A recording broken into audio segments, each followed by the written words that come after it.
In this Premiere Pro tutorial, I'm going to teach you how to color correct skin tones. I have footage here that's a little bit too green, so I'm going to show you how to use the Vectorscope graph to get accurate, natural looking skin tones every time. Let's jump in.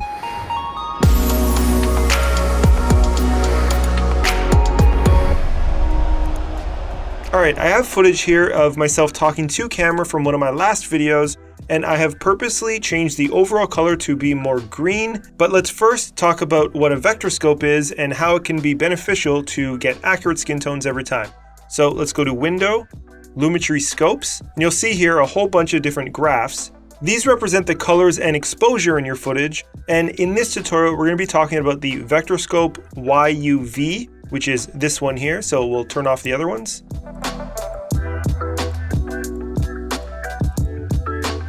So now we're left with the Vectorscope YUV, which is right here. This can look pretty intimidating when you first look at it because there's a lot going on, but it's actually pretty straightforward.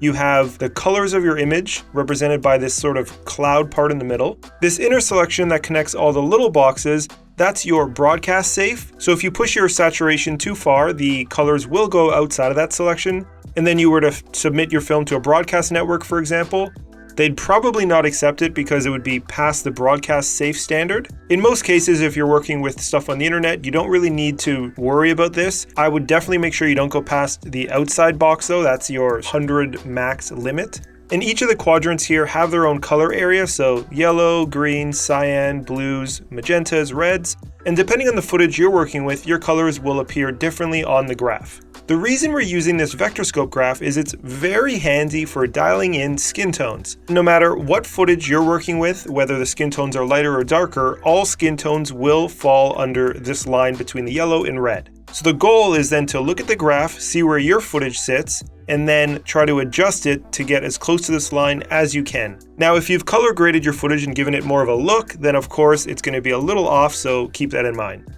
Okay, so let's make some room for this. Then I'm going to copy and paste the Lumetri color and then reset the bottom one. And keep in mind the top one is just for the purposes of this tutorial to make it more green. So we'll work off the bottom one and we'll go into the color wheels and match. And then using the shadows, midtones, and highlights, we're going to adjust the footage away from the green because just by looking at it, you can see that this footage is a little more green. And also by looking on our Vectorscope, you can see that the footage does fall more towards the yellow, green, and cyan colors. So we'll start by adjusting the shadows, and while I'm doing that, have a look at where our colors sit and how they start to shift away from the green as I move this away from the green.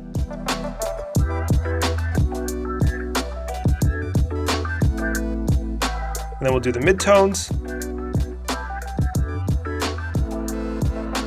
and then the highlights. And then I'll turn on and off Lumetri color for what we just did, and you'll see how much more centered our colors are with the skin tone line.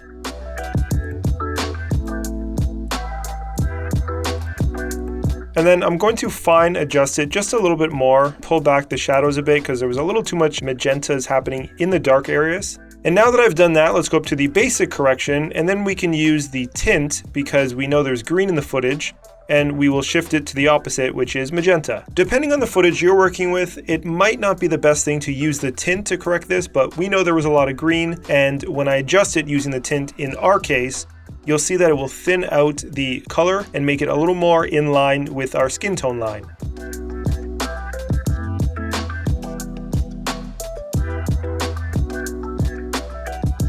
And then next I'll adjust the temperature to be a little more orange so that our skin tones move a little bit more away from the greens and blues.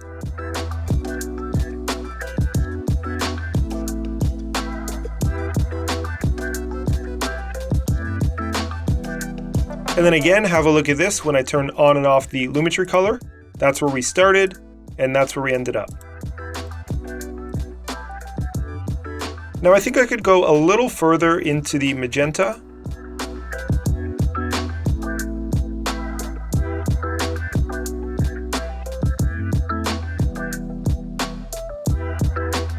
So I think that looks good for the purposes of this tutorial. Of course, you could spend hours color correcting and then many more hours color grading your footage. The idea is to understand that the Vectorscopes can be a fantastic tool to help you dial in your skin tones when you're color correcting. So that's it for this video. If you found it helpful, give it a thumbs up and leave a comment down below. Those really help us keep creating tutorials like this one. Also, we have over 60 other filmmaking tutorials on the channel, so subscribe and hit the bell to be notified when we release a new video each week, and we'll see you next time.